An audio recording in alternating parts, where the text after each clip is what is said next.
ప్రభు అయిన యేసుక్రీస్తు నామంలో మీ అందరికీ కూడా శుభములు తెలియజేస్తున్నాను.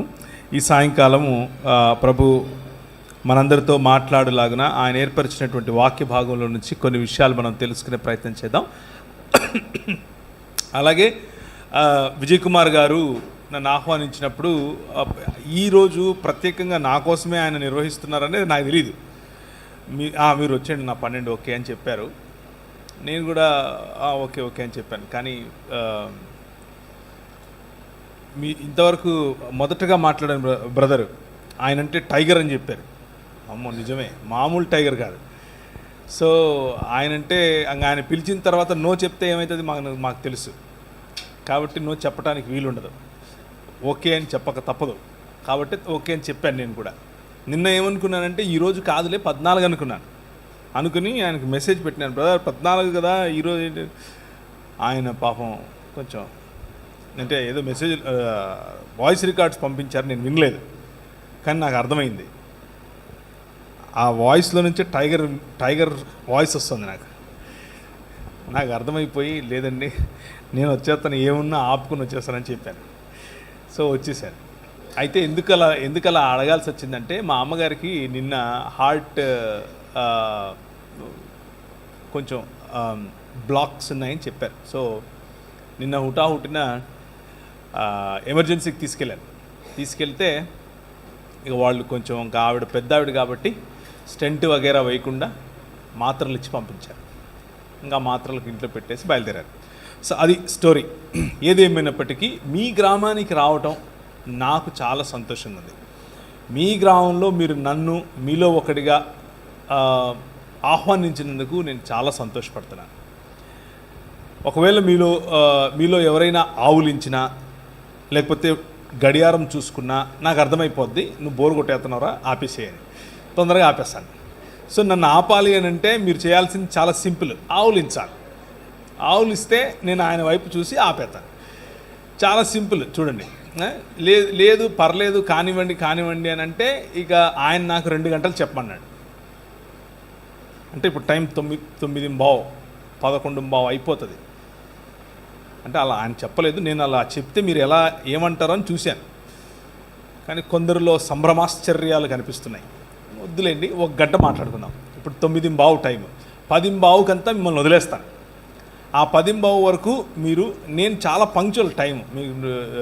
మీరు ఎప్పుడైనా గమనించండి, 1 గంట అంటే 1 గంటే, 45 నిమిషాలంటే 45 నిమిషాలే. 10 గంటలకే వదిలేసే ప్రయత్నం చేస్తాను. ఓకేనా? అయితే వచ్చిన వాళ్ళందరూ కూడా క్రైస్తవ విశ్వాస నేపథ్యంలోనే వచ్చారు అని నేను అనుకుంటున్నాను. నిజమేనా? ఓకే. సో కొంచెం కొన్ని విషయాలు మనం మనసు విప్పి మాట్లాడుకోవటానికి క్రైస్తవ విశ్వాస నేపథ్యంలో నుంచే వచ్చిన వారు ఉంటే కనుక కొంచెం సాధ్యపడుతుంది. అలాగే ఇంతకుముందు గ్రీటింగ్స్ చెప్పినటువంటి పెద్దలందరికీ కూడా నేను కృతజ్ఞతలు తెలియజేస్తున్నాను.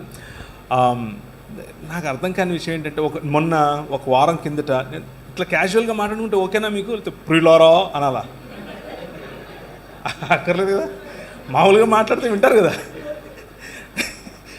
లేదు ప్రియులారా నేను మొన్న చికాగో వెళ్ళి తిని అలా చెప్పాలంటే నేను చాలా తిట్ట దాంట్లో. చెప్పమంటారా? మామూలుగా మాట్లాడుకుంటే ఆత్మీయ అనుబంధం ఉంటుంది. సో అందుకు మొన్న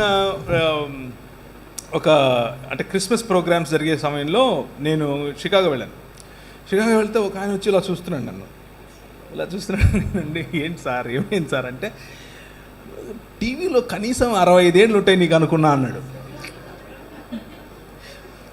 కొట్టు అనుకున్నాను. నీకు కనీసం 65 ఏళ్ళు ఉంటాయి అనుకున్నాను, నువ్వేంటి you look so young man అంటున్నాడు. యంగ్ అన్నందుకు సంతోషించాలో, టీవీలో 65 ఉన్న ముసలోడా అంటున్నాడో, రెండిట్లో ఏది తేల్చుకోలేకపోయాను. ఆయన ఏదో అన్నాడు, నేనేదో మీకు చెప్తున్నాను. ఇప్పుడు ఈయన చెప్పడం అవసరమా? పిలిచి హర్ట్ చేస్తున్నారంటే సార్ మీరు మీ ఊరికి? లేదు సార్, మీరు అలా అనుకోకండి సార్. అంటే ఆ యాంగిల్, కెమెరా యాంగిల్లో తప్పు ఉంది. నాలో ఏం తప్పు ఉంది చెప్పండి? నేనేమైనా మారిపోతాను అక్కడికి వెళ్ళంగానే? లేదు, కెమెరా యాంగిల్లో తప్పు ఉంది. వాళ్ళకి సరి చేసుకోవాలి అది కదా. ఇప్పుడు మా హీరో ఉన్నాడు, ఈయన ఏదో కెమెరాలో యాంగిల్ పెట్టావా నువ్వు కూడా 70 ఏళ్ళలాగా అనిపిస్తున్నా? ఓకే, సో ఈరోజు చదివినటువంటి వాక్య భాగంలో ఉన్న లేఖన సారాంశం ఏమిటి అని అంటే, క్రీస్తును లేఖనములలో నుంచి వెతికి తీసుకోవాలి. క్రీస్తుని గురించే లేఖనములన్నీ మాట్లాడుతున్నాయి. క్రీస్తు యొక్క సారూప్యతలోనికి రావటమే లేఖన సారాంశము మనుష్యులకు ఇచ్చినటువంటిది. సో ఆ విషయం గురించి ఈరోజు కొద్ది నిమిషాలు నేను మీతో పంచుకోవాలని అనుకుంటున్నాను. అయితే ఒక క్రొత్త కోణం మీ ముందుకు తీసుకొచ్చే ప్రయత్నం చేస్తాను. ఇది క్రొత్త కోణము అని అంటే మరీ క్రొత్త కోణం ఏం కాదు, ముందు నుంచి మొదటి శతాబ్దం నుంచి ఉన్న కోణమే. కానీ కొద్ది సంవత్సరాలుగా ఈ కోణాన్ని మర్చిపోయారు ప్రజలు, ముఖ్యంగా క్రైస్తవ నేపథ్యం ఉన్నటువంటి వారు. ఈ కోణం పట్ల నేను చెప్పబోయేటటువంటి ఈ కోణాన్ని ఎక్కువగా స్టడీ చేసి ఉండే అవకాశం తక్కువ. ముఖ్యంగా భారతదేశంలో ఒకానొక సమయంలో, అంటే ఒక శతాబ్దం క్రింద చాలా స్టడీ జరిగింది, ఆ తరువాత తగ్గిపోయింది. సో ఇది లేఖన అధ్యయన సదస్సు కాబట్టి, గ్లోరియస్ లేఖన అధ్యయన సదస్సు కాబట్టి కొద్దిగా డీపర్గా వెళ్ళే ప్రయత్నం చేస్తాను. కొద్దిగా డీపర్గా వెళ్ళే సమయంలో మీరు కనుక ఆవులిస్తే నాకు అర్థమైపోతుంది, ఓకే మనం గంట కొడేస్తున్నాం ఇక్కడ అనేసి. మళ్ళీ మామూలుగా మీరు పాపులు, నేను పరిశుద్ధుడిని, నేను పాపిని, మీరు పరిశుద్ధులు, ఈ బాణీకి వచ్చేస్తాను. మళ్ళీ అంత రెగ్యులర్ బాణీకి వచ్చేస్తాను, ఓకేనా? సో ఆది యందు ఇప్పుడు మన విజయ్ కుమార్ గారు ఆయన చేస్తున్నటువంటి పరిచయాల పట్ల నేను గర్వపడుతున్నాను బ్రదర్. దేని విషయంలో గర్వపడుతున్నాను అని అంటే, పిల్లల కోసం ఆయన చేస్తున్నటువంటి ఈ పని, చిల్డ్రన్ హోమ్, పిల్లల కోసం పిల్లలను పెంచడం, ఈ పనులు దేవుడు మనకిచ్చినటువంటి బాధ్యత. దేవుడు లేకపోతే క్రైస్తవ సంఘం మాత్రమే చేయగలిగినటువంటి ఒక విశిష్టమైన బాధ్యత. ఇది అందరూ చేయలేరు. నా భార్య మా ఇంట్లో 14 మంది పిల్లలను పెంచింది. నాకు 2 ఆడపిల్లలు, వాళ్ళతో పాటు మిగిలిన 12 మంది కలుపుకుంటే మా ఇంట్లో 14 మంది. ఆ 14 మందిలో కొంతమందికి పెండ్లిళ్ళు అయిపోయాయి, కొంతమంది కాలేజెస్లో ఉన్నారు, కొంతమంది ఉద్యోగాలు చేస్తున్నారు. అయితే ఇప్పుడున్నటువంటి మొత్తం మా ఇంట్లో 8 మంది ఉంటాం, అంతే 8 మంది ఉంటాం. ఆ 8 మందిలో నేను ఒక్కడే మగపిల్లండి. ఇక నా బతుకు చూడండి. ఒక అమ్మాయి రోజుకు 20,000 పదాలు వాడుతుందంట. 20,000 మల్టిప్లైడ్ బై 7 కొట్టండి సార్, 140,000. నేనొక్కడే అలా కూడా బతికున్నాను అని అంటే చూడండి, అర్థం చేసుకోండి ఈ పరిచర్యలో ఉన్న గొప్పతనం. సో విజయ్ కుమార్ గారు అలా అనేక లక్షల పదాలు రోజుకు వినాలని, పిల్లలతో చక్కగా బ్రతకాలని. ఇంకో విషయం తెలుసా, కష్టపడి పనిచేసి అంటే నాకు ఒక చిన్న కంపెనీ ఉంది, ఒక చిన్న వ్యాపారం ఉంది. ఆ వ్యాపారంలో ఒక 50 మంది ఎంప్లాయీస్ ఉన్నారు నాకు. ఆ 50 మంది ఎంప్లాయీస్ మధ్యలో నేను పనిచేస్తాను. దాన్ని బిజినెస్ యాజ్ ఎ మిషన్ అని పిలుస్తాం. అంటే వ్యాపారాన్ని పరిచర్యగా చేయటం. అంటే మనకు మామూలుగా రెగ్యులర్గా కనిపించే మోడల్ ఏంటంటే పరిచర్యను వ్యాపారంగా చేయటం. అలా కాకుండా వ్యాపారాన్నే పరిచర్యగా చేయటం. ఈ మోడల్లో నేను ఎంచుకున్నాను. ఆ ఎంచుకున్న మోడల్లో నేను పనిచేసే రోజు నేను నా భార్య కనీసం రోజుకు ఒక 14 నుంచి 16 గంటలు కష్టపడతాం. కానీ ఈ పిల్లలను, తర్వాత మేము నడిపే అంబులెన్సెస్, తర్వాత మేము కొంతమంది రోడ్డు మీద పడిపోయిన వాళ్ళని తీసుకొచ్చి వారి కట్లు కట్టడం వగేరా. కొంతమంది కలిసి, నేను ఒక్కడిని కాదు, టీమ్ మెంబర్స్, వారికి నేను సహాయకుడిగా ఉంటాను. అప్పుడప్పుడు అదంతా చూసినప్పుడు ఏమవుతుందో తెలుసా, రాత్రి అలా కళ్ళు మూసుకుంటే చక్కగా నిద్ర వస్తుంది, బ్రహ్మాండమైన నిద్ర వస్తుంది. ఏ చీకు చింత ఉండదు. అబ్బా ఈరోజు బతికేమరా అనిపిస్తుంది. So I congratulate you brother for what you're doing. మీరు చేసే పనికి, మీరు చేసే పరిచర్యకు నేను చాలా సంతోషం వ్యక్తం చేస్తున్నాను. నా పట్ల మీరు చేస్తున్న పరిచర్యలో నన్ను భాగస్వామిని చేసి పిలిచినందుకు నేను సంతోషిస్తున్నాను. అయితే కొద్ది సంవత్సరాల క్రితం, దాదాపు 2 సంవత్సరాల క్రితం, 2 సంవత్సరాలు అయిందా? అయింది. దాదాపు 1.5 సంవత్సరం వేసుకోండి క్రితం అయోధ్యలో రామమందిర నిర్మాణం జరిగింది. అయోధ్యలో రామమందిర నిర్మాణం జరిగినప్పుడు మన దేశ ప్రధాని గౌరవనీయులు నరేంద్ర మోదీ గారు వెళ్ళి ప్రాణప్రతిష్ఠ అనే కార్యక్రమంలో పాల్గొన్నారు. ప్రాణప్రతిష్ఠ కార్యక్రమంలో పాల్గొన్నప్పుడు ఆ భవ్య మందిర నిర్మాణాన్ని ప్రపంచమంతా, కనీసం భారతదేశమంతా కూడా హైందవ సాంప్రదాయంలో ఉన్నవారు అనేక భక్తి శ్రద్ధలతో దాన్ని చూశారు. ఇది మనమందరికీ తెలిసిన విషయమే. అయితే ఒక విషయాన్ని మనము చదువుదాం. కొలస్సీలకు రాసిన పత్రిక 2వ అధ్యాయం. నేను ఎంతగా పోరాడుచున్నానో మీరు తెలుసుకొనగోరుచున్నాను. వారు ప్రేమయందు అతుకబడి సంపూర్ణ గ్రహింపు యొక్క సకలైశ్వర్యమును కలిగిన వారై దేవుని మర్మమయ్యున్న క్రీస్తును, అండర్లైన్ చేయండి, దేవుని మర్మమయ్యున్న క్రీస్తును స్పష్టముగా తెలుసుకున్న వారై తమ హృదయములలో ఆదరణ పొందవలనని. ఆదరణ అన్నది క్రీస్తు అనే మర్మమును తెలుసుకుంటే వస్తుంది. వారందరి కొరకు పోరాడుచున్నాను. బుద్ధి జ్ఞానముల యొక్క సర్వ సంపదలు ఆయన యందే గుప్తములై ఉన్నవి. బుద్ధి జ్ఞానములు, వాటి సర్వ సంపదలు ఆయన యందే గుప్తము. గుప్తము అంటే దాచిపెట్టబడి అని, గుప్తములై ఉన్నాయి.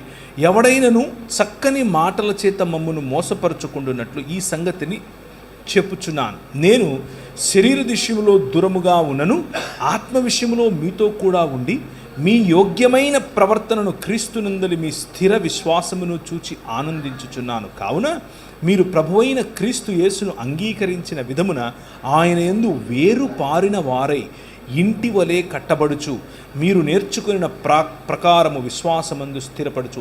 ఇంటి వలె కట్టపడుచు, ఆలయము వలె, మందిరము వలె, భవనము వలె, అండర్లైన్ చేసుకోవాలి. ఆయనను అనుసరింపక మనుష్యుల పారంపర్యాచారమును అనగా ఈ లోక సంబంధమైన మూలపాఠములను అనుసరించి మోసకరమైన నిరర్థక తత్వజ్ఞానము చేత మిమ్మును చెరపట్టుకొని పోవాడెవడైనా ఉండునేమో అని జాగ్రత్తగా ఉండండి. ఏలయనగా దేవత్వము యొక్క సర్వ పరిపూర్ణత శరీరమందు క్రీస్తునందు నివసించుచున్నది. ఈ విషయాన్ని ఈరోజు మీ ముందు ఉంచే ప్రయత్నం చేస్తాను. అయితే ప్రాణప్రతిష్ఠ అన్న విషయంలో మనం ఒకసారి గనక ఈ లోక సాంప్రదాయం, ఈ లోక మర్యాదను గనక చూస్తే, ఇది కేవలం భారతదేశానికి సంబంధించి నేను చెప్పట్లేదు. ఇది మెసొపొటేమియా నాగరికత నుంచి మొదలైంది. మెసొపొటేమియా నాగరికత సిరియనులు అంటే సిరియాక్ భాషలో చేసేటటువంటి, అలాగే జొరతుష్ట్ర అనేటటువంటి జొరాస్ట్రియన్ మతానికి చెందిన వారు, ఇలా వేరు దాన్ని ఏమంటారు, మధ్యధరా ప్రాంతము, అలాగే ఐగుప్తు ప్రాంతము, ఈ 2 ప్రాంతముల మధ్య ఉన్నటువంటి ఆనాడు అబ్రహామును పిలిచినటువంటి ప్రదేశమైన ఏది, ఏం చెప్పాను, మెసొపొటేమియా సివిలైజేషన్. ఆ ప్రాంతంలో కూడా జరిగేటటువంటి తంతు చెప్తున్నాను. ఏం చేస్తాడు అంటే మానవుడు తన పారంపర్యాచారముల చేత చక్కగా నీరు పీల్చుకోనటువంటి, నీరు ఏమాత్రము ఇంకనటువంటి ఒక రాయిని చూస్తాడు. ఆ రాయిని శిల్పి చేతికి ఇస్తాడు.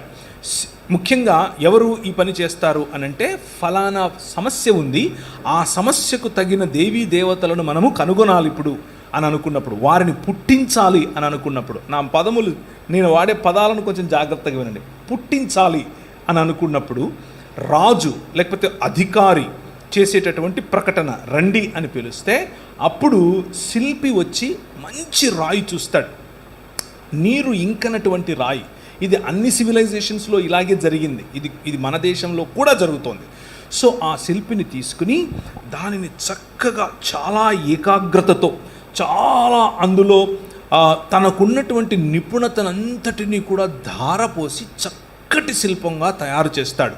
శిల్పి చేతిలో పడిన రాయి శిల్పమవుతుంది. శిల్పమైన రాయిని తీసుకుని రావాలి.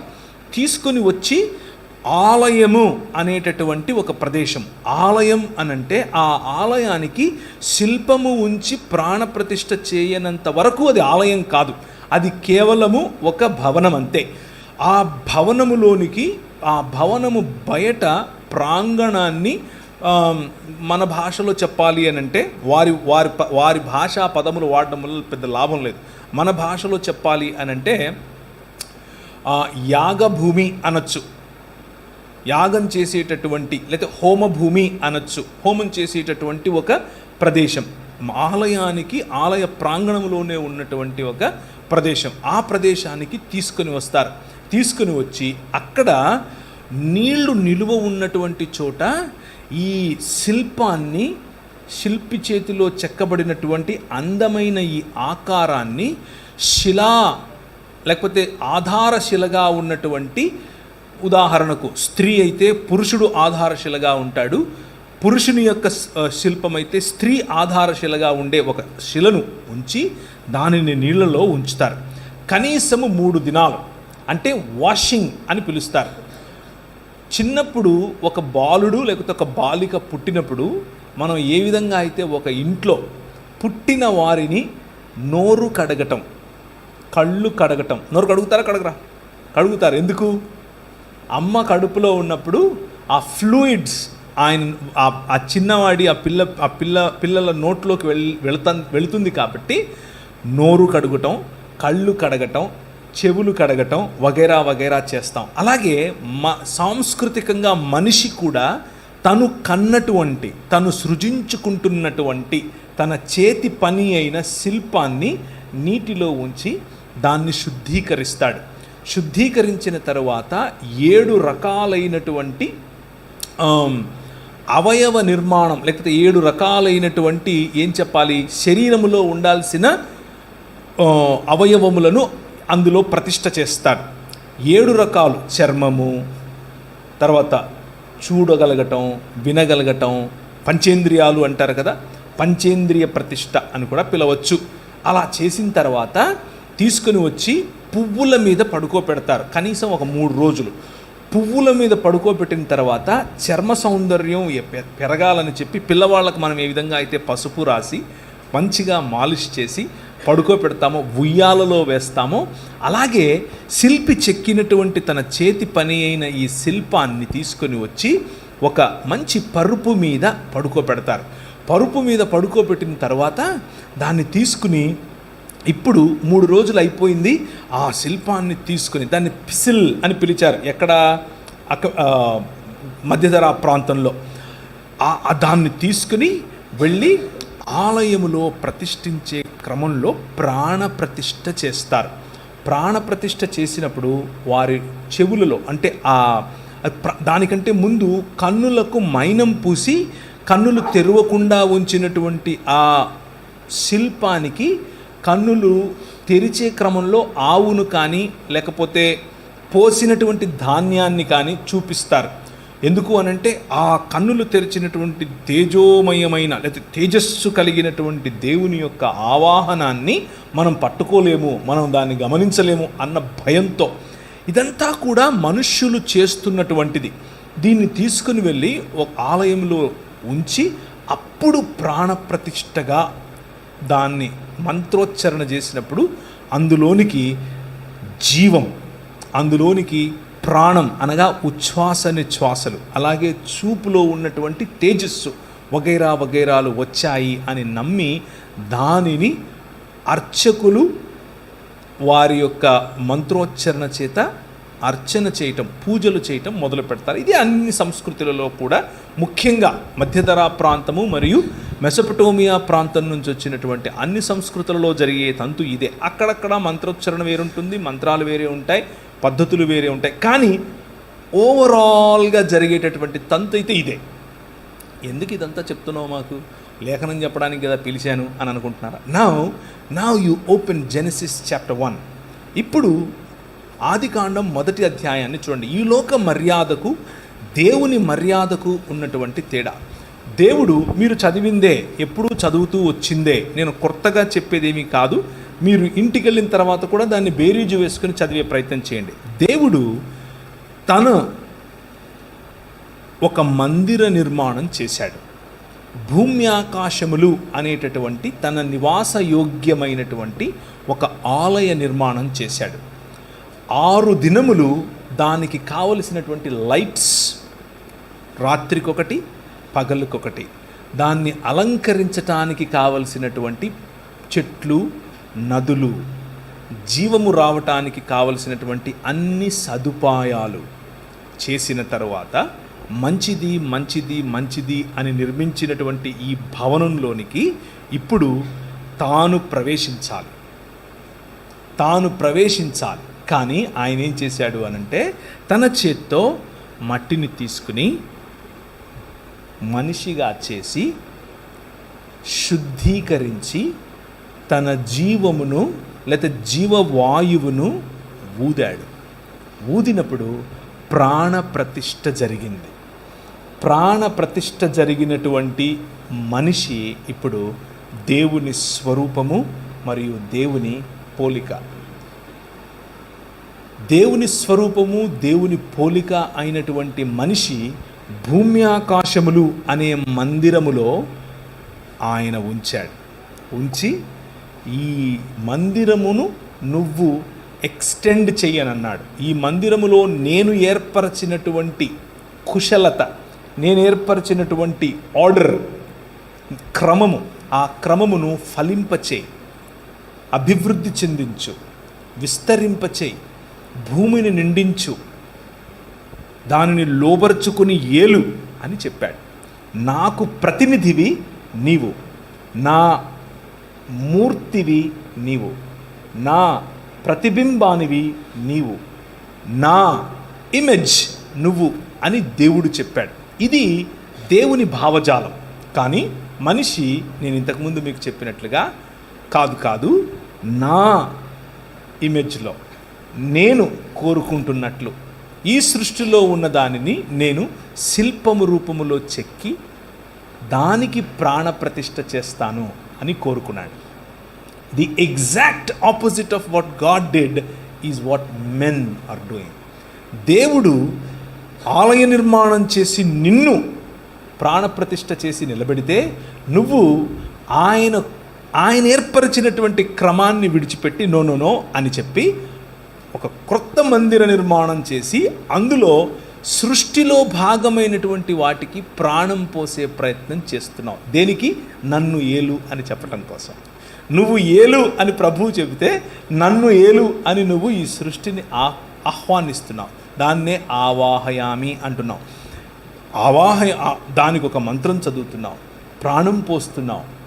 ఈ లోక మర్యాద చొప్పున నడుచుకోవటం వల్ల వచ్చినటువంటి పర్యవసానం ఏమిటి అని అంటే, భవనం లేకపోతే దేవుని మందిరంలో ఉండాల్సినటువంటి మనిషి మెల్లిమెల్లిగా ఆ మందిరములో ఉన్నటువంటి లేకపోతే ఆయన ఏర్పరిచినటువంటి సృష్టికి దాసుడయ్యాడు. సో మొదటి పాయింట్ నేను మీకు గుర్తు చేస్తున్నది ఏమిటి అని అంటే, వస్తాను అసలు పాయింట్కి. మొదటి పాయింట్ నేను మీకు గుర్తు చేస్తున్నది ఏమిటి అని అంటే, ఆలయంలో జీవుడు, ఆయన నిర్మించినటువంటి భూమి ఆకాశములనే ఆలయంలో జీవుడు. 7వ దినమున ఆయన, కొంతమంది సోదరులు అడుగుతూ ఉంటారు, మీ దేవుడు ఏంటి అలసిపోయాడా, రెస్ట్ తీసుకుంటున్నాడు, 7వ దినమున విశ్రమించాడా అని అంటారు. విశ్రమించటం అనంటే 7వ దినమున ఆయన భూమి ఆకాశములను కలిపే విధముగా తన సింహాసనమును వేసుకొని కూర్చోవటం. సో హీ రెస్టెడ్ దేర్ అనంటే హీ సాట్ ఆన్ హిస్ దాని throne to rule over this world. ఈ ప్రపంచాన్ని ఏలటానికి ఆయన భూమి తన పాదపీఠముగాను, ఆకాశము తన సింహాసనముగాను, అనగా తను నివసించు స్థానముగా, తను ఏలే స్థానముగా ఆయన కూర్చున్నాడు. That's the image that Genesis chapter 1 is depicting. అంటే మొదటి 2 అధ్యాయాలు ఆది కాండంలో ఈ ఇమేజరీని మనకు తెలియజేస్తున్నాయి. God beautifying this world. అదే ఇమేజ్ మోషేకిచ్చి ఏ విధంగా తన నిబంధన మందసము ఉండాలి, ఎక్కడ ఉండాలి, ఎలాంటి దాన్ని ఏమంటారు గుడారములో ఉండాలి, ఎగ్జాక్ట్గా ఏ విధంగా అయితే ఆయన ఆనాడు చేశాడో అదే పద్ధతిని పాటించమని చెప్పి. ఎందుకనంటే there I will come and meet you. నేను ఆ ఆలయము, ఆ గుడారములో వచ్చి మీతో కలుస్తాను. ఇక్కడ ప్రాణప్రతిష్ఠ చేసి ఆవాహయామి అని అంటూ ఉంటే ఆయన నీలో ప్రాణప్రతిష్ఠ చేసి నిన్ను కలవటానికి ఇష్టపడుతున్నాడు. This is the difference between the ways of God and the ways of men. దేవుని మార్గములకు మనుష్యులు ఏర్పరచుకున్నటువంటి పారంపరాచారములకు లేకపోతే ఈ లోక మర్యాదకు ఉన్నటువంటి తేడా. ఇప్పుడు యేసుక్రీస్తులో ఉన్నటువంటి మర్మమును గురించి మనం చూద్దాం.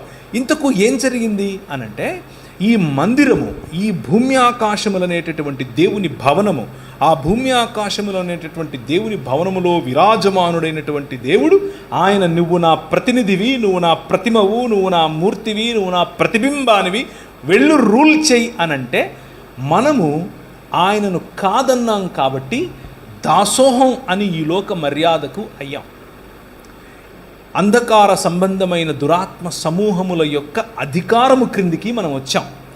ఆ అంధకార సంబంధమైన దురాత్మల యొక్క అధికారము క్రింది నుంచి విడిపించటానికి మనకు మనిషే కావాలి, మనిషి రావాలి. దేవుడు మాత్రమే విడిపించగలిగినటువంటి, మనిషికిచ్చినటువంటి సామర్థ్యాన్ని కోల్పోయిన మనిషి ఇప్పుడు ఎలా తనను తాను విమోచించుకోగలడు అన్నటువంటి ఆలోచనలో ఉంటే దేవుడు మన కోసం ఒక విమోచన కార్యాన్ని తలపెట్టాడు. ఇప్పుడు ఒకసారి చూస్తారా, అదే కొలస్సీలకు రాసిన పత్రిక 14వ వచనం, ఆయన మనలను 13 నుంచి అంధకార సంబంధమైన అధికారములో నుండి విడుదల చేసి తాను ప్రేమించిన తన కుమారుని యొక్క రాజ్య నివాసులనుగా చేసెను. మొదటి పాయింట్, ఆలయంలో జీవుడు. ఆ ఆలయంలో జీవుణ్ణి తిరిగి జీవుడిగా చేయటానికి, జీవమును ఇవ్వటానికి, అంధకార సంబంధమైన దురాత్మ సమూహముల యొక్క అధికారము నుండి విడిపించటానికి ప్రభు అయిన యేసుక్రీస్తు రావలసి వచ్చింది. అది ఆ మర్మం. ఆయన యొక్క రాకడకు గల కారణము అది. ఈ లోక మర్యాదను జయించటానికి, ఈ లోక మర్యాదలో నుండి ప్రజలను విడిపించటానికి, విడిపించినటువంటి ప్రజలను తిరిగి సంపూర్ణ మనుష్యులుగా చేయటానికి ప్రభు అయిన యేసుక్రీస్తు ఈ లోకానికి వచ్చాడు. రెండవది, తోటలో శోధకుడు. ఆలయంలో జీవుడు, తోటలో శోధకుడు. తోటలో శోధకుడు ఏం చేశాడు అనంటే, దేవుని స్వరూపము, దేవుని పోలిక అయిన మనిషిని తన వశం చేసుకోవటానికి, తన మాట వినేలా చేసుకోవటానికి శోధించాడు. మనిషి శోధించబడినప్పుడు అంధకార సంబంధమైన దురాత్మ సమూహముల యొక్క మాటను దేవుని నిజమాటతో పోల్చుకున్నప్పుడు దేవుని మాట వద్దు, ఈ మాటే కావాలి అని నిర్ణయించుకున్నాడు. అలా నిర్ణయించుకున్న కారణం చేత మొత్తం మానవ సమాజం, ప్రపంచములో ఉన్న ప్రతి మానవ సమాజం దీనికి దాసోహం అయ్యింది. పుట్టిన ప్రతి బిడ్డ, పెరిగిన ప్రతి బిడ్డ దీని ఇన్ఫ్లుయెన్స్లోనికి వస్తున్నాడు. ఈ తోట, ఆయన వేసినటువంటి సుందరమైన ఈ వనం, భూమి ఆకాశములు అనే ఈ భవనం, అందులో మనం కోల్పోయినటువంటి భూమి ఇప్పుడు మనకు కనిపిస్తుంది. భూమి కోల్పోయినటువంటి మనుష్యులు సేవకులై, ఎవరికి? శోధకునికి సేవకులై బ్రతుకుతూ ఉన్నారు. This is the problem. ఈ ప్రాబ్లం నుంచి విడిపించటానికి వచ్చిన వాడే మన ప్రభు అయిన యేసుక్రీస్తు. అయితే యెషయా గ్రంథం మొత్తాన్ని కనుక మీరు చదివితే, ఇప్పుడు సమయం లేదు, దానికి ముందుగా యెషయా గ్రంథం పోవటానికి ముందుగా ఒకసారి చూడండి దయచేసి. హబక్కూకు గ్రంథము 2వ అధ్యాయం 18 నుంచి చదువుతున్నాను. చెక్కడపు పనివాడు విగ్రహమును చెక్కుట వలన ప్రయోజనమేమి? పనివాడు మూగ బొమ్మను చేసి తాను రూపించిన దాని యందు నమ్మిక ఎంచుట వలన ప్రయోజనమేమి? అబద్ధములు బోధించు పోత విగ్రహముల యందు నమ్మిక ఎంచుట వలన ప్రయోజనమేమి? కర్రను చూచి మేలుకొమ్మనియు, మూగరాతిని చూచి లేచి పొమ్మనియు చెప్పువానికి శ్రమ. అది ఏదైనా బోధింపగలదా? అది బంగారముతోనూ వెండితోనూ పూత పూయబడును గాని దానిలో శ్వాస ఎంత మాత్రమునూ లేదు. అయితే యెహోవా తన పరిశుద్ధాలయములో ఉన్నాడు, ఆయన సన్నిధి లోకమంతా మౌనముగా ఉండుడి. ఒకవైపు మనుష్యులు చేస్తున్నటువంటి శిలలకు ప్రాణం పోసి, లేకపోతే శిల్పములకు ప్రాణం పోసి మూర్తులుగా చేసే ఆలయమును గురించి మాట్లాడుతూ, వాటికి ఏమాత్రమూ శక్తి లేదని, వాటిలో ఉచ్ఛ్వాస నిశ్వాసలు లేవని, అబద్ధములు బోధిస్తాయని చెబుతూ ఉన్నటువంటి ప్రవక్త దాని వెంటనే, కానీ ఎవరు? ఆయన యెహోవా తన పరిశుద్ధాలయములో ఉన్నాడు అని చెప్తున్నాడు. ఆయన తన పరిశుద్ధాలయములో ఉండి ఈ ప్రపంచమంతా కూడా మౌనముగా ఉండే విధముగా రాజ్యం చేస్తున్నాడు అని చెప్తున్నాడు. ఈ మర్మాన్ని అర్థం చేసుకునే ప్రయత్నం చేయాలి. Let's unpack this a little bit more. ఆ అన్ప్యాకింగ్ క్రమంలో మీకు గుర్తుంచుకోవాల్సినటువంటి విషయం ఏమిటి అనంటే, క్రీస్తు యొక్క రాకడ ఈ అంధకార సంబంధమైన దురాత్మ సమూహముల యొక్క అధికారం నుంచి విడిపించటం ఒకటైతే, రెండవదిగా శోధకుడిని అందరి ముందు నువ్వు మూగోడివి, నువ్వు చెవిటోడివి, నువ్వు చేతకానోడివి, నువ్వు నా ప్రజల మీద అధికారం లేనోడివి అని నిరూపించటం కోసం వచ్చాడు. ఆయన శిలువ రక్తము చేత ప్రజలను తన తండ్రితో సంధి చేస్తూ ఈ లోక సంబంధమైనటువంటి అధికారములన్నిటినీ శిలువ మీద బాహాటంగా వాటి యొక్క ఓటమిని ప్రదర్శించాడు. That is what Jesus is doing. Yesu Kristu చేస్తున్నది అది. భూమి ఆకాశముల యొక్క కలయిక, తిరిగి ఆలయం యొక్క నిర్మాణం, తిరిగి దేవుని సన్నిధి యొక్క నిర్మాణం, తిరిగి దేవుడు వచ్చి యథావిధిగా మనుష్యుల మధ్య నివాసము చేసేటటువంటి ఒక ప్రణాళిక. ఆ ప్రణాళిక యేసు క్రీస్తు అనేటటువంటి ఈ మర్మం. ఏలయనగా ఆకాశమందున్నవి, భూమి యందున్నవి, దృశ్యమైనవి కానీ అదృశ్యమైనవి కానీ, సింహాసనములు, ప్రభుత్వములు, ప్రధానులు, అధికారులు సర్వము ఆయన యందు సృజింపబడెను. సర్వము ఆయన ద్వారా, ఆయనను బట్టి సృజింపబడెను. ఆయన అన్నింటికంటే ముందున్నవాడు, ఆయనే సమస్తమునకు ఆధారభూతుడు. ఆయన యందు సర్వ సంపూర్ణత నివసింపవలెననియు ఆయన శిలువ రక్తము చేత సంధి చేసి ఆయన ద్వారా సమస్తమును, అంటే అవి భూలోకమందున్నవైనను పరలోకమందున్నవైనను వాటన్నిటినీ ఆయన ద్వారా తనతో సమాధానపరచుకునవలనని తండ్రి అభీష్టమాయను. ఇది ప్రణాళిక. ప్రభు అయిన యేసు క్రీస్తులో ఉన్న మర్మం ఏమిటి అని అంటే, నేను చచ్చిపోతాను, పరలోకం పోతాను కాదు, అది మతం. ప్రభు అయిన యేసు క్రీస్తులో ఉన్న మర్మం ఏమిటి అని అంటే, unity of heavens and earth, భూమి ఆకాశముల కలయిక, అధికారములన్నీ తిరిగి ఆయన చేతిలోనికి రావటం, రాజ్యములన్నీ తిరిగి ఆయన రాజ్యముగా మారటం, శోధకుడి యొక్క మూతి పళ్ళు రాలగొట్టడం. అందరూ అనుకున్నారు, ఏంటి ఊగులాడెత్తున్నాడు పైన, నిన్ను నువ్వు కాపాడుకోలేవా అని ఒకడు అంటున్నాడు, నువ్వు దిగిరా అని ఒకడు అంటున్నాడు, ఒకడేమో పక్కలో పొడిచి చచ్చిపోయడం లేదో చూస్తున్నాడు. కానీ ఆయన అంత భయంకరమైనటువంటి శోధన, అంత భయంకరమైనటువంటి వయలెన్స్, మనిషి ఏర్పరచుకున్నటువంటి విగ్రహములు, మనిషి ఏర్పరచుకున్నటువంటి లోక మర్యాద. విగ్రహము అనంటే నేను ఉదయం మొదట్లో నేను చెప్పినట్లుగా నీరు పీల్చుకోనటువంటి రాయి, దానిని చక్కగా చెక్కినటువంటి శిల్పి, ఇది మాత్రమే కాదు. మనిషి చాలా చక్కగా ఏర్పరచుకున్నటువంటి కులం, చాలా జాగ్రత్తగా తయారు చేసుకున్నటువంటి మతం, చాలా పొదుపుతో సంపాదించుకునేటటువంటి ధనం, ఇలాంటి అనేక భావజాలాలు మనిషి పైన ఏలుతున్నాయి. ఈ భావజాలాల నుంచి విడిపించటం, మనిషిని మనిషితోనూ మనిషిని దేవునితోనూ కలపటం. ఈ క్రైస్తవ లోకంలో ఎంతమంది ఈరోజు విగ్రహారాధనలో ఉన్నారో చెబితే మీకు అసలు అర్థం కాదు. విగ్రహారాధన అని అంటే వెళ్ళి రాయి ముందో రప్ప ముందో తలంచటం కాదు, అవి బొమ్మలు. బొమ్మకు విగ్రహానికి ఉన్న తేడా ఏమిటి అని అంటే, ప్రతి విగ్రహము వెనుక ఒక భావజాలం ఉంటుంది. ఆ భావజాలం మనిషి పైన రాజ్యం చేస్తుంది.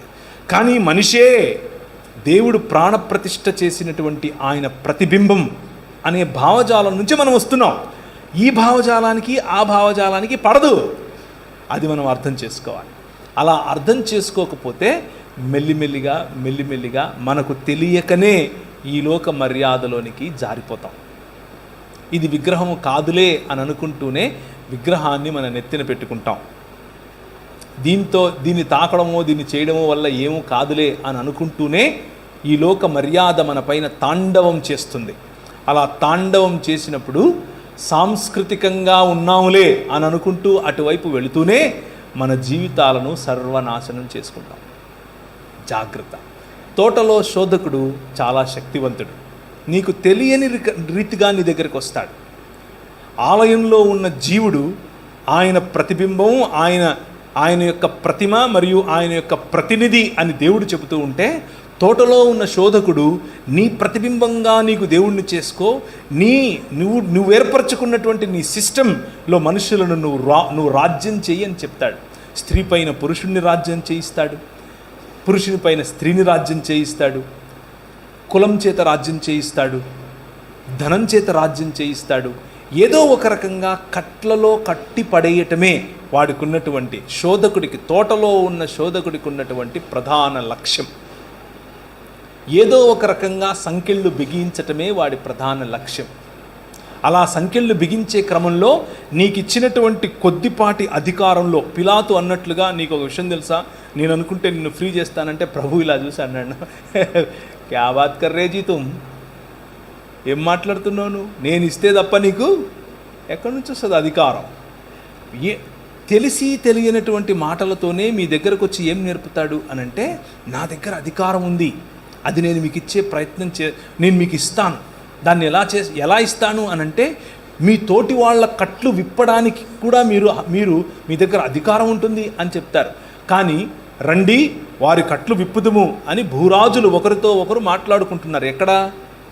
2వ కీర్తనలు 2 కదా. అన్య జనులు ఎలా అల్లరి చేయుచున్నారు, రండి వారి కట్లు విప్పుదుము అని భూరాజులు తమలో తాము మాట్లాడుకుంటున్నారు. ద సిస్టమ్స్ మ్యాన్ క్రియేటెడ్, మనుష్యుడు ఏర్పరచుకున్నటువంటి వ్యవస్థలలో మనిషి ఇరుక్కుపోయి మనుష్యులకు విమోచన ఆ మనుష్యులు ఏర్పరచుకున్నటువంటి సిస్టంలో ఉంది అని అనుకుంటున్నారు. అది ఒక విగ్రహం. మనుష్యుల విమోచన మనుష్యులు ఏర్పరచుకున్నటువంటి మెడికల్ సిస్టంలో ఉందనుకున్నారు. అది ఒక విగ్రహం. నేను రీసెంట్గా ఒక స్టడీ చేశాను. ఆ స్టడీలో దాదాపు కొన్ని బిలియన్స్ ఆఫ్ డాలర్స్ చాలా డబ్బులు ఉన్నటువంటి వాళ్ళు, ఒక 4-5 మంది, ఇంకొంచెం ఎక్కువ కూడా ఉండొచ్చు, పోసి ఆ ప్రాజెక్టును ఫండ్ చేస్తున్నారు. ఆ ప్రాజెక్ట్ ఏంటో తెలుసా? ఆ ప్రాజెక్ట్ ఏంటి అని అంటే, మనిషి మేధస్సు, మనిషి భావనలు, ఈ 2 కలిపి ఒక చిప్లో, లేకపోతే ఎప్పటికీ చచ్చిపోకుండా ఉండే నీ మెదడును కాచే ప్రయత్నం చేస్తున్నారు. అది గనక కాచితే, దాన్ని గనక చనిపోకుండా చేస్తే, మిగిలిన చేతులు కూడా ఇనుముది రావచ్చు, కాళ్ళు ఇనుముది రావచ్చు, అసలు గుండె అవసరం లేదు, రక్తం అవసరం లేదు, ఏం అవసరం లేదు. Because your brain is what you are. వాటిని హ్యూమనాయిడ్స్ అని, లేకపోతే పోస్ట్ హ్యూమన్స్ అని పిలుస్తున్నారు. It is already happening. అది ఆల్రెడీ జరుగుతోంది. కొన్ని బిలియన్స్ ఆఫ్ డాలర్స్ దాంట్లో కుమ్మరిస్తున్నారు. అందరికీ ఇంకా యాక్సెసిబుల్ రాలేదు, but it is happening already. ఒక చిప్లో మీకున్న కాన్షియస్నెస్ మొత్తాన్ని కూడా ఎక్కించే ప్రయత్నం. అండ్ దిస్ సిస్టమ్, ఈ సిస్టమ్ను చూసుకుని ఆ బిలియన్స్ ఆఫ్ డాలర్స్ పోసిన వాళ్ళు అనుకుంటున్నారు, ఓ ఇక మేము ఎప్పుడు చచ్చిపోము అని అనుకుంటున్నారు.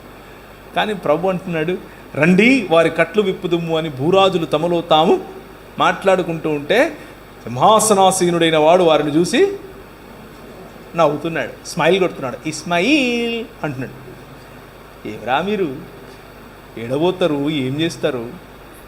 నా కుమారుడు నేను నిన్ను కనియున్నాను, ఇదిగో నా కుమారుడు, ఆయన సియోనులో నుండి ఆయన రాజ్యమేలటానికి వచ్చాడు, ఆయన భుజముల మీద రాజ్యభారం ఉంటుంది, ఆయన ఆశ్చర్యకరుడు, ఆయన అద్భుతకరుడు, ఆయన ఆలోచనకర్త, ఆయన బలవంతుడైన దేవుడు, ఆయన నిత్యుడగు తండ్రి. ఆయన ఎలా వస్తాడో తెలుసా?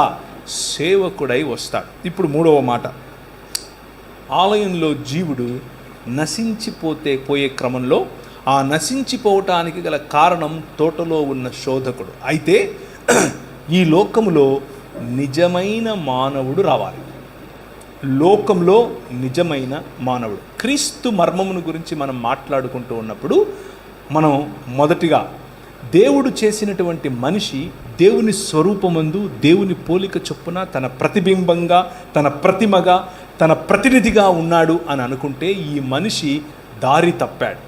కానీ ప్రభువైన యేసు క్రీస్తు 2000 సంవత్సరాల క్రితం, పురాతన కాలము మొదలుకొని శాశ్వత కాలము తన ప్రత్యక్షతలు చూపిస్తూ వస్తూ ఉన్నటువంటి దేవుడు, మామూలు వాడు కాదు, దేవుడు నిజమైన మనిషిగా మన మధ్యకు వచ్చాడు. నిజమైన మనిషిగా. ఆ నిజమైన మనిషి ఈ లోకంలో రావాలి. ఈ లోకంలో వచ్చినటువంటి ఆ నిజమైన మనిషికి ఉన్నటువంటి ప్రధాన లక్ష్యం ఏంటో తెలుసా? మిమ్మల్ని ఇక్కడ నుంచి తీసేసి ఇంకేదో గ్రహానికి తీసుకెళ్ళటం కాదు, మిమ్మల్ని ఇక్కడ నుంచి తీసుకెళ్ళిపోయి ఇంకెక్కడో వేరే లోకంలో పెట్టడం కాదు. నో, ఆకాశములు యెహోవా వశము, భూమిని ఆయన నరులకు ఇచ్చాడు. భూమిని ఆయన నరులకు ఇచ్చాడు. 115వ అధ్యాయం 115వ కీర్తన 16వ వచనం ఇంటికి వెళ్ళి చదువుకోండి.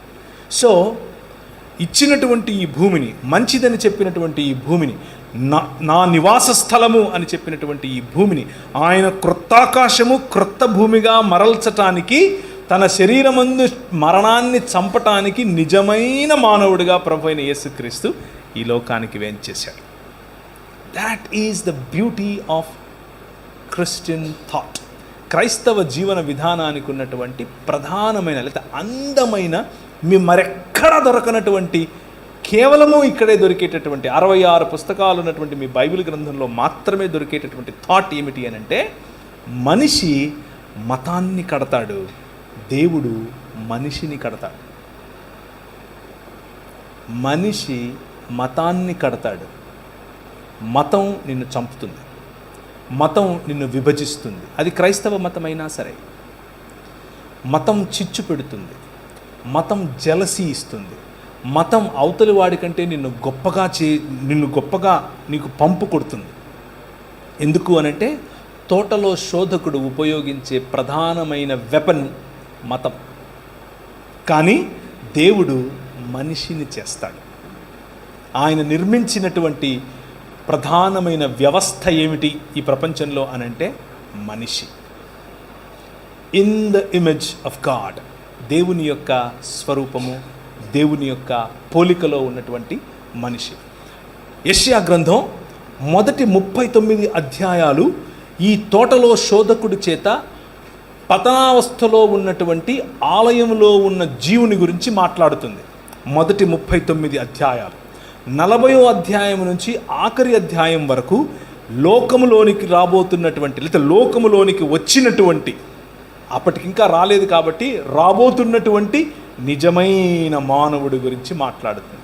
ఈ నిజమైన మానవుడు దేవుడు ఏర్పరచుకున్నటువంటి రాజ్య నిర్మాణకుడు. ఈ నిజమైన మానవుడు ఇశ్రాయేలుకు ప్రతినిధి. ఈ నిజమైన మానవుడు సర్వలోకమునకు ప్రతినిధి. ఈ నిజమైన మానవుడు సర్వ మానవాళికి ప్రతినిధి. ఇశ్రాయేలును నిజమైన రాజ్యముగా చేయటం ఈయనే చేస్తాడు. ఇశ్రాయేలుగా ఈయనే పిలువబడతాడు. ఇశ్రాయేలు చేయాల్సినటువంటి లోకమునకు వెలుగునిచ్చేటటువంటి పనిని ఈయనే చేస్తాడు. ఈయన చేసి ప్రపంచములను ఆకర్షిస్తాడు. ఖమ్ అని చెప్తాడు. జకర్యా గ్రంథం 2వ అధ్యాయం 8 నుంచి అవుతారన్నా, 8 నుంచి. జకర్యా గ్రంథం, సైన్యములకు అధిపతియగు యెహోవా సెలవిచ్చినదేమనగా, మిమ్మును ముట్టినవాడు తన కనుగుడ్డును ముట్టినవాడని, మిమ్మును దోచుకొనిన వారికి అన్యజనుల యొద్దకు ఆయన నన్ను పంపినాడు. ఎవరు మాట్లాడుతున్నారు? ఎవరు మాట్లాడుతున్నారు? ఆయన మాట్లాడేది. ఓకే, మరి పంపింది ఎవరు? ఆయన నన్ను పంపాడు అంటే ఎవరు? ఆలోచించండి, ముందు చదవండి ఇంకా. ఓకే, ఇంకా నేను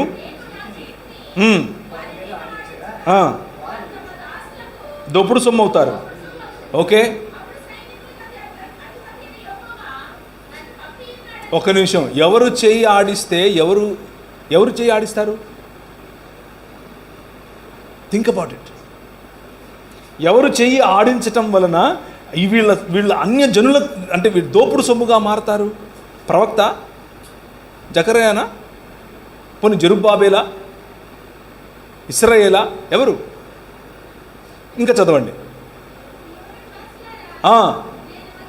నేను వచ్చి మీ మధ్య నివాసం చేస్తాను.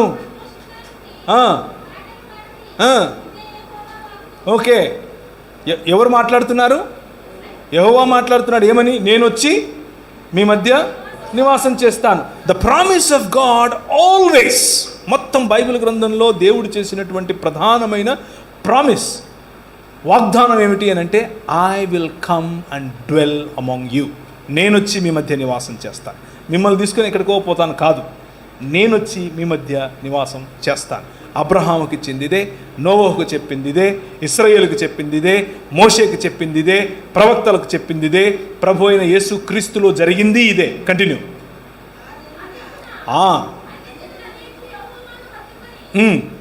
ఒక్క నిమిషం అనండి. యెహోవాను హత్తుకుంటే ఎవరికి జనులు అవ్వాలి? యెహోవాకే జనులు అవ్వాలి. మధ్యలో ఈయనెవరు?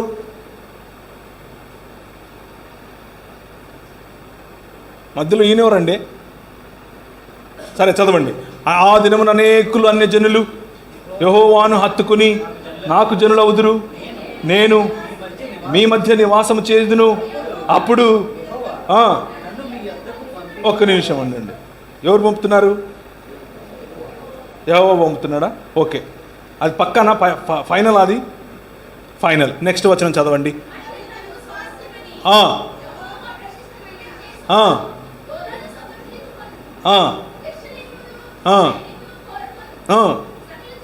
సకల జనులారా, ఒక్క నిమిషం ఆగండి.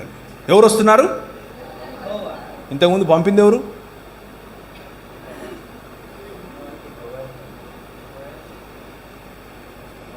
యెహోవా పంపాడు. మీకు అర్థమవుతుందా? The deeper truth lying here. క్రీస్తు అనే మర్మం ఏమిటి అని అంటే, ఆయన యెహోవాగా పిలువబడినటువంటి వాడు, యెహోవా పంపగా వచ్చినటువంటి యెహోవా దేవుడు. యెహోవా పంపగా వచ్చినటువంటి తన పరిశుద్ధాలయమును విడిచి భూమి ఆకాశములు అనేటటువంటి ఆయన చేసినటువంటి మందిరములో తన నివాసమును ఏర్పరచుకోవటానికి వచ్చేటటువంటి సకల జనులారా సంతోషించండి, ఉల్లసించండి, ఇశ్రాయేలు నీ భాగ్యం ఎంత గొప్పది అని చెప్పటానికి ఆది యందు వాక్యముగా, ఆది యందు వాక్యమై, ఆది యందు దేవుడై, దేవుని వద్ద ఉన్నటువంటి వాక్యము కృపాసత్య సంపూర్ణుడిగా మన మధ్య ఏమేసింది? డేరా వేసెను. వాసం అంటే స్కెనియా అన్న పదం వాడారు. మీరు స్కెనియా బస్సులు చూసారా? ఆర్టీసీ బస్సులు, ఏపీఎస్ఆర్టీసీ స్కెనియా అని రాసుంటాయి. స్కెనియా అంటే టెంట్ అని అర్థం, గ్రీక్ పదం అది. ఆయన మన మధ్య గుడారము వేసెను. That is who Christ is. అది క్రీస్తు అంటే. మనం చేసుకునే బుడిగల్లో ఉంటాడంటారేంటి మీరు? రాయి తీసుకొని వచ్చి ఇదే దేవుడు అంటారేంటి మీరు? నీళ్ళల్లో పెట్టి కడుగుతారు పిల్లోడిని పుట్టినట్టు. ఆయన మిమ్మల్ని శుద్ధి చేశాడు. మీరేదో పంచేంద్రియాలు పెడతానంటున్నారు. ఆయన మీకు ఏమిచ్చాడు? పంచేంద్రియములు ఇచ్చాడు. ఆయన మీకు బుద్ధినిచ్చాడు, తెలివినిచ్చాడు. మీరు తీసుకొచ్చి పూల మీద పడుకోబెడతారంటే మన స్కిన్ తాకి చూడండి ఎలా ఉంటుందో. మీరేం తెచ్చి మళ్ళీ కళ్ళకు మైనం పెట్టడం ఏంటి, తీయటం ఏంటి? ఆయన ఏం చేశాడు? లోకమునకు వెలుగై నీకు వెలుగునిచ్చాడు. నువ్వు కళ్ళు తెరిస్తే ఆయన వెలుగు కనిపిస్తుంది. ఇక్కడి నుంచి వచ్చే వెలుగు చూడలేనంతది అది కాదు, అది లోక మర్యాద. ఆయన ఇచ్చే వెలుగు లేనిదే నువ్వు చూడలేవు. కూర్చున్నటువంటి వారికి నేను ఇచ్చే పిలుపు. Is there anybody sitting here? ఎవరైనా ఇక్కడ కూర్చొని ఉన్నారా ఈ రాజుతో పరిచయం లేని వాళ్ళు? యెహోవా పంపగా వచ్చినటువంటి యెహోవాతో పరిచయం లేని వాళ్ళు మతంలో ఉన్నారు, చర్చికి వస్తున్నారు, ఊదిబత్తీలు టెంకాయలు లేవు, అవన్నీ ఓకే, బాగానే ఉంది. కానీ ఈ క్రీస్తుతో దేవుని యొక్క బుద్ధి జ్ఞానముల సకలైశ్వర్యములు ఇమిడి ఉన్నటువంటి దేవత్వము యొక్క సర్వ సంపూర్ణత శరీరమందు నివసిస్తున్నటువంటి క్రీస్తు, the image of God, true image of God, నిజమైన దేవుని యొక్క నిజమైన ప్రతిబింబం, నిజమైన ప్రతినిధి, నిజమైన ప్రతిమ. నిన్ను అలాగే చేశాడు. నువ్వేమన్నావు? ఊరుకో, నాకు ఇది కావాలన్నావు, పోయావు. కానీ ఇంకొక ఆయన వచ్చాడు, నిజమైన ప్రతినిధి, నిజమైన మనిషి. క్రైస్తవం అనేది ఎక్కడికో ఏదేదో చేసేది కాదు. క్రైస్తవం అనేది మనిషిని నిజమైన మనిషిగా మార్చే మార్గం. అందుకే క్రీస్తు వచ్చాడు. That is the beauty of Christianity. క్రైస్తవం యొక్క ప్రధాన లక్ష్యం ఏమిటి అని అంటే, to bring humans back to their original self. పాపము అన్న పదానికి నిర్వచనం ఏమిటి అని అంటే, హమర్తియ అన్న పదం వాడారు గ్రీకులో. హమర్తియ అనంటే మిస్సింగ్ ద మార్క్. గురి కోల్పోవటం. దీని గురేంటి? నేను మాట్లాడితే దాని గురేంటి? దీని శబ్దాన్ని పట్టుకొని మీకు వినిపించేది. దీని గురేంటి? నన్ను చూపించటం, అంటే నన్ను రికార్డ్ చేయటం. దీని గురేంటి? అది చూసేదాన్ని దీనిలో కనిపించాలి. మనిషి గురేంటి? మనిషిగా బతకాలి,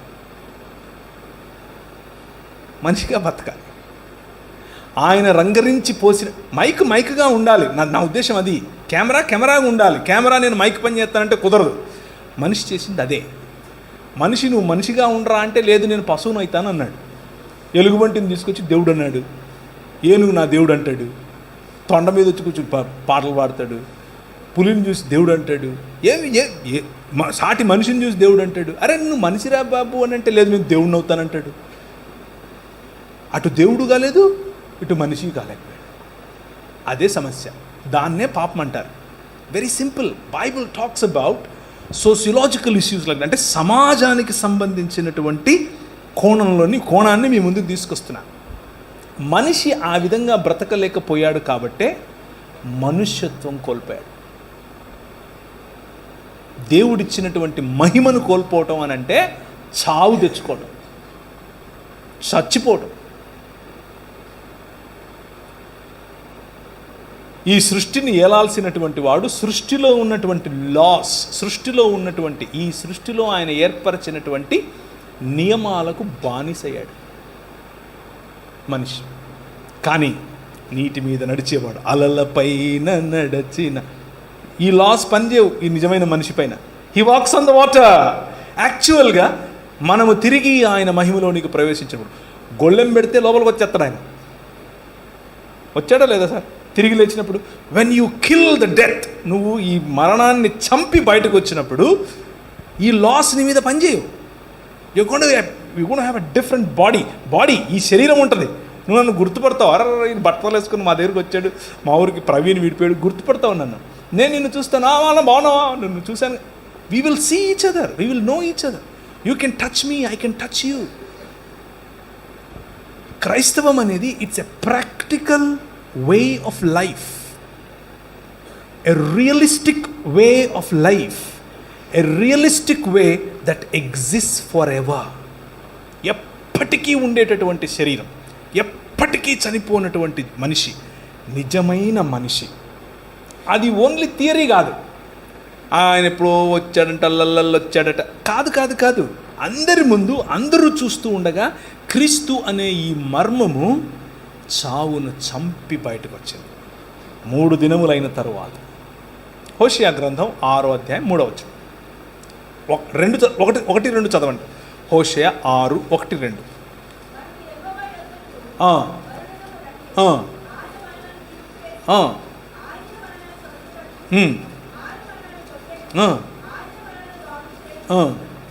రెండు దినములైన తరువాత ఆయన మనలను బ్రతికించును, మనము ఆయన సముఖమందు బ్రతుకున్నట్లు 3వ దినమున. ఎవరండి 2 దినములైన తర్వాత బ్రతికింది? 3వ దినమున ఇంకెప్పుడూ చావనటువంటి జీవితాన్ని ఎవరండి తీసుకొచ్చింది? You understand what I'm saying? ఇశ్రాయేలు అది క్లెయిమ్ చేస్తుంది. ఇశ్రాయేల్ అంటున్నాడు. హోషే గ్రంథకర్త ఏం చెప్తున్నాడంటే, ఇశ్రాయేలుతో మనం ఆయన వైపు తిరుగుదాం రండి, 2 దినాలు అయిన తర్వాత ఆయన మనల్ని బ్రతికిస్తాడు. ఎందుకంటే మనం ఇప్పుడు చెరలో ఉన్నాం, చెరలో ఉన్నటువంటి సావడమే. కానీ ఆయన బ్రతికిస్తాడు. 3వ దినమున ఆయన సముఖమందు బ్రతుకున్నట్లు, ఎప్పటికీ ఆయన సముఖమందు బ్రతికేటటువంటి ఒక జీవితాన్ని ఇశ్రాయేలు కోరుకుంటే, ఇశ్రాయేలు చేత కాకపోతే ఇశ్రాయేలు ప్రతినిధి ప్రభు అయిన యేసు క్రీస్తు వచ్చాడు. He killed the death. మరణం అనేటటువంటి ఈ లోక పారంపర్యాచాల కారణం చేత ప్రభువును తిరస్కరించడం వల్ల మనం తెచ్చుకున్నటువంటి మరణం అనే ముళ్ళు, మరణమా నీ ముల్లెక్కడా అని పిలవటానికి ఆయన మరణాన్ని ఆలింగనం చేసుకొని విరిచిపారేశాడు. That is what Christ has done. అది యేసుక్రీస్తు చేసినటువంటి పని. ఇప్పుడు మార్గం సుగమం, మీ ఎదుట మార్గం సుగమం. మీరు మతంలో, క్రైస్తవ మతంలో బైబిల్ చదవటం, ప్రార్థన చేయటం ఇవన్నీ ఓకే. కానీ ఈ మార్గం తెలుసా మీకు? ఆయన చూపించిన ఈ మార్గం మరణాన్ని చంపే మార్గం, శత్రువును గెలిచే మార్గం. ప్రేమతో పగవాడి అక్కడెక్కడో వెళ్తూ ఉంటే పరిగెత్తుకుని పోయి నేనే అని ఆలింగనం చేసుకోవటం. అవతలోడు దూషిస్తూ ఉంటే, తిడుతూ ఉంటే వాడిని నవ్వుతూ చూసి గాడ్ బ్లెస్ యూ బ్రదర్ అని అంటే వాడి నెత్తి మీద నిప్పులు పోసినట్టు ఉంటుంది. Do you know this way? మీకు ఈ మార్గం, దేవుని మార్గం అర్థమవుతుందా? That is your call. అది మీ పిలుపు. క్రైస్తవ సంఘం కేవలం భక్తి లేకపోతే భజన చేసుకుని ఒకానొక రోజు చచ్చిపోవడానికి మనం ఇక్కడ లేము. That is not what we are called for. అది కాదు మనం పిలువబడింది. మనం పిలువబడింది మచ్ బిగ్గర్ ప్రాజెక్ట్, ఇంకా చాలా పెద్ద ప్రాజెక్ట్. ఏంటి ఆ project? The project of bringing humans to new humanity. మనుష్యులను నిజమైన మనుష్యత్వం వైపుకు పిలిచేటటువంటి project. Calling people to a resurrected life. పునరుత్థానం చెందినటువంటి శరీరముల వైపుకు పిలిచేటటువంటి పిలుపు. అన్నిటినీ మించి క్రీస్తును పోలిన మానవత, నిజమైన మనుష్యత్వం. ఇది క్రైస్తవం.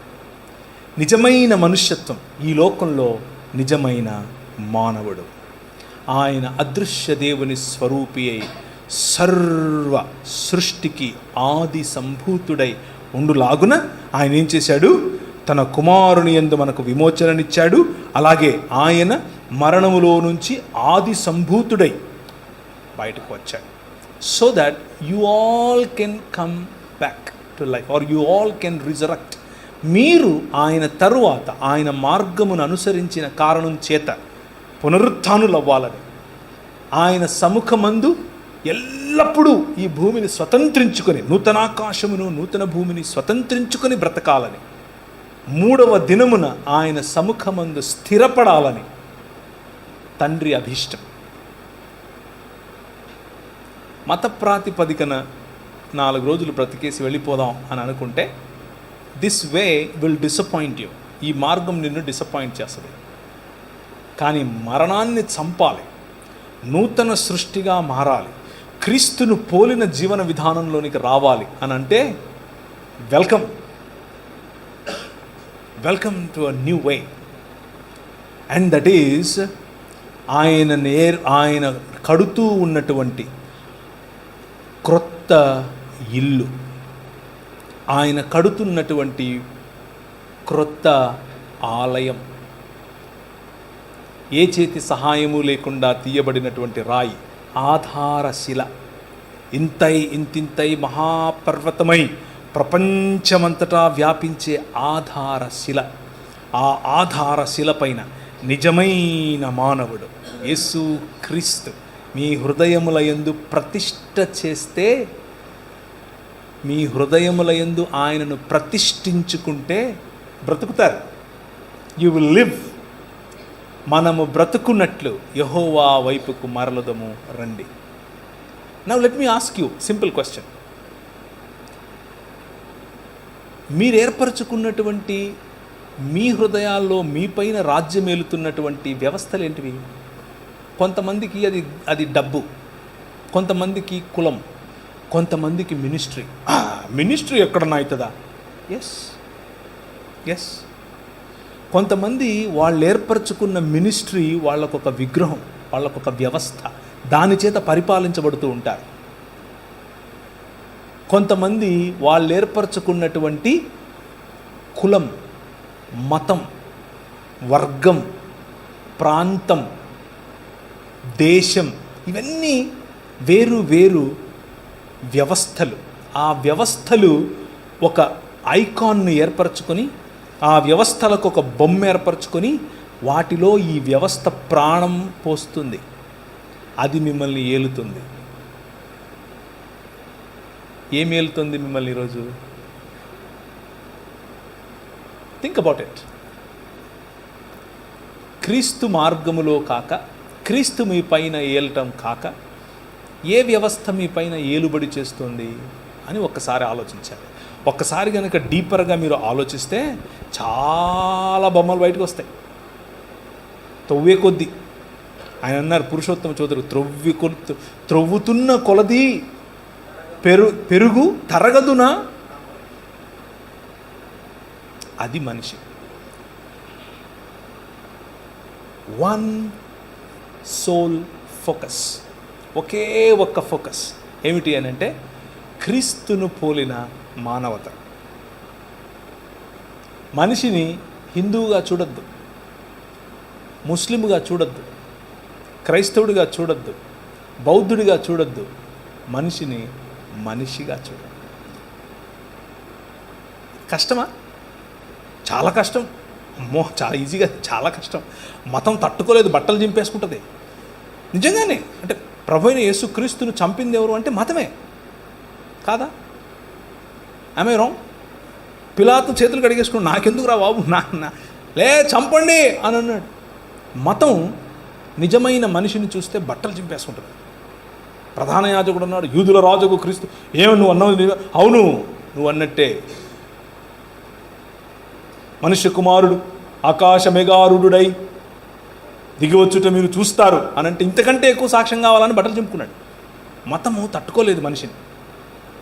Try to live a real human life. నిజమైన మనిషిగా బ్రతికి చూడు. మతం మెల్లిమెల్లిగా తన పట్టు కోల్పోతుంది. That's what Paul did. Paul చేసింది అదే. పౌలు ఛాలెంజ్ చేసినటువంటి, అంటే ఈ లోకంలో ఉన్నటువంటి నిజమైన మానవుడు ఛాలెంజ్ ఏమేమి చేశాడు తెలుసా? మొదటిది, రెండవ మందిరపు యూదా సమాజము యొక్క విగ్రహములను ఛాలెంజ్ చేశాడు. రెండవ మందిరం, first temple Judaism is different from second temple Judaism. Second temple జుడాయిజంలోనే ప్రభు యేసు క్రీస్తు కూడా వచ్చారు. నెంబర్ 2, ఫారసీకల్ లా, అంటే పరిసయ్యుల యొక్క ధర్మశాస్త్రం పట్ల ఉన్నటువంటి నిష్ఠాభావాలను ఛాలెంజ్ చేశాడు.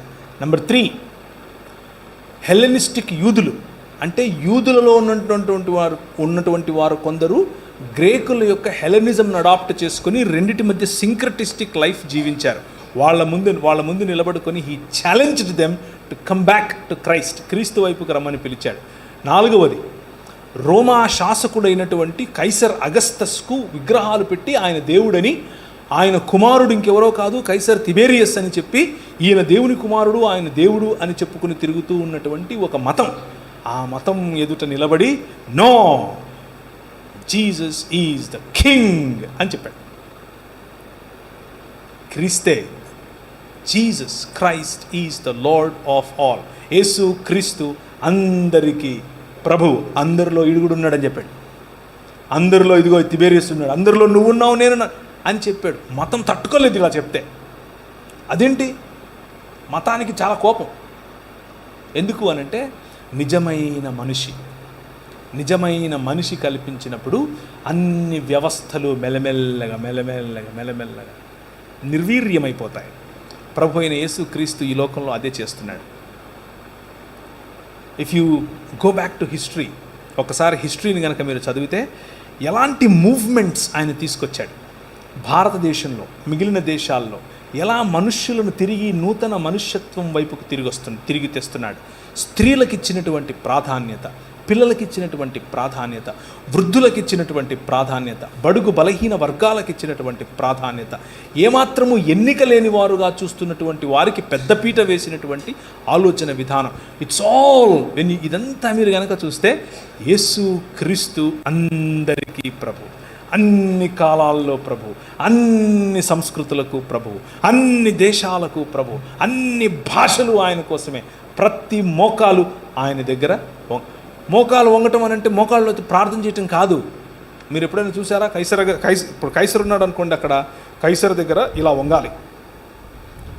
అది అంటే నువ్వు రాజు అని సలాం కొడతారే, that is what it means. ప్రతి మోకాలు ఆయన ముందు వంగుతుంది అంటే దాని అర్థం అది. That is what Jesus is doing. అదే యెషయా గ్రంథం 60 నుంచి మిగిలిన అధ్యాయాలన్నీ అదే. So I'm summarising. నేను యెషయా గ్రంథం యొక్క సమరీ చెప్పాను ఈరోజు మీకు. యెషయా గ్రంథంలో ఆయన మొదటి 39 అధ్యాయాల్లో కూడా పోత పోసిన విగ్రహముల గురించి మాట్లాడతాడు, వాటిని మాక్ చేస్తాడు. అవి నోరుండి మాట్లాడలేవు, కళ్ళుండి చూడలేవు, ఏంద్రా మీరు దానికి పోయి వంగుతున్నారు ఎందుకు? దేవుడు స్వయంగా ఆలయం చేసి అందులో నిన్ను పెట్టాడు, నీకు ప్రాణప్రతిష్ఠ చేశాడు, నువ్వు ఆ సిస్టమ్కు పోయి తల ఒగ్గుతావేమిటి? Point number 1. నెంబర్ 2, అలా ఒక్కటానికి గల కారణం ఈ లోక మర్యాద అయినటువంటి తోటలో ఉండే శోధకుడు మిమ్మల్ని అల్యూర్ చేస్తున్నాడు, ఆకర్షిస్తున్నాడు. ధనంతో, కులంతో, మతంతో, రూపంతో, అందంతో, రంగుతో, భాషతో విభజించే పని చేస్తున్నాడు.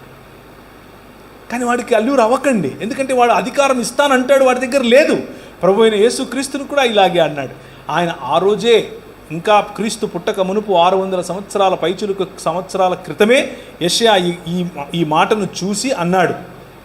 యోహాను సువార్తలో ఈ మాట కనిపిస్తుంది, ఆయన మహిమను యెషయా చూచెను గనుక అని. ఏంటంటే ఆయన మహిమ, ఈయనను తీసుకెళ్ళి అన్ని దేశాల మహిమను చూపించి నాకు మొక్కుతావా అని అంటే మూతిపళ్ళు రాలుతాయి అన్నాడు. That is the real human being. నిజమైన మనిషి, మనిషిగా చేసిన ఆ ప్రతినిధి, ఆ ప్రతిమ, ఆ ప్రతిబింబం ఆ పని చేయలేకపోయాడు. నిజమైన మనిషిగా వచ్చినటువంటి ఈ ప్రతిమ, ఈ ప్రతినిధి, ఈ ప్రతిబింబం మనిషికి దేవునికి ఇద్దరికీ కూడా ఒకే ఒక్క మధ్యవర్తి ప్రభు అయిన యేసు క్రీస్తు. హీ డిడ్ ఇట్ ఆల్, చేశాడు. ఇప్పుడు మీరే ఆయన ఇల్లు, మీరే ఆయన భవనం, మీరే ఆయన ఆలయం. మన పల్లెటూళ్ళు, మన గ్రామాలు, మన మండళ్ళు, మన ఊళ్ళు మధ్యలో ఆలయం, చుట్టూ జీవన విధానం ఉంటుంది. ప్రభువు మిమ్మల్ని ఆ ఆలయంగా చూస్తున్నాడు. మధ్యలో మీ మధ్యకు వచ్చి ఆయన నివాసం చేయటం ఆయనకి ఇష్టం. అదే క్రైస్తవ జీవన విధానం. తలలుంచుకుంటే ప్రార్థించుకుందాం. ఆలయంలోని జీవుడైనటువంటి నీవు ఆలయపు కర్త అయినటువంటి దేవుణ్ణి విస్మరించిన కారణం చేత తోటలోనున్న శోధకుడి శోధనలో పడి అంధకార సంబంధమైన దురాత్మ సమూహముల యొక్క ప్రభావము కిందికి వెడలిపోతే, యెహోవా పంపగా వచ్చినటువంటి యెహోవా ఈ లోకములో నిజమైన మానవుడిగా వచ్చాడు. నిజమైన మానవుడిగా నిన్ను తిరిగి మనుష్యత్వం వైపుకు పిలుస్తున్నాడు. నా ప్రశ్న, ఈరోజు రాత్రి నువ్వు పడుకునే దానికి ముందు ఒక చిన్న ప్రశ్న వేసుకుని పడుకో. Am I living a real true human life? నిజంగా నేను మనిషిలాగా బతుకుతున్నానా? నా పైన ప్రభావం చూపిస్తున్నటువంటి నా కోపము, నా జలసి, నా అసూయ, నా గర్వం ఎక్కడి నుంచి పశుప్రాయుడినైపోయేంతగా నేను ఎందుకు ఇలా అవుతున్నాను అని ఆలోచించు. అమ్మతో సంబంధం ఎలా ఉంది? అక్కతో సంబంధం ఎలా ఉంది? అన్నతో సంబంధం ఎలా ఉంది? ఈ సంబంధాల పట్ల నీకు ఉండాల్సినటువంటి ఆలోచన నిజమైన మనిషిగా కాకపోతే ఈ ఆలోచనలు రావు. పశుప్రాయుడిగా ఉండిపోతావు. నాకెందుకు నా డబ్బు ఉంది, నాకెందుకు నా కులం ఉంది, నాకెందుకు నా ప్రాంతం ఉంది అని అనుకుంటావు. But you are calling my brother, my sister, నా సహోదరుడా, నా సహోదరి, నీ పిలుపు మనిషిగా బ్రతకటం.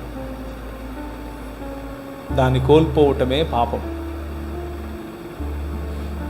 Very simple. Reflect on it. దాని మీద కొంచెం ధ్యానించే ప్రయత్నం చేయి.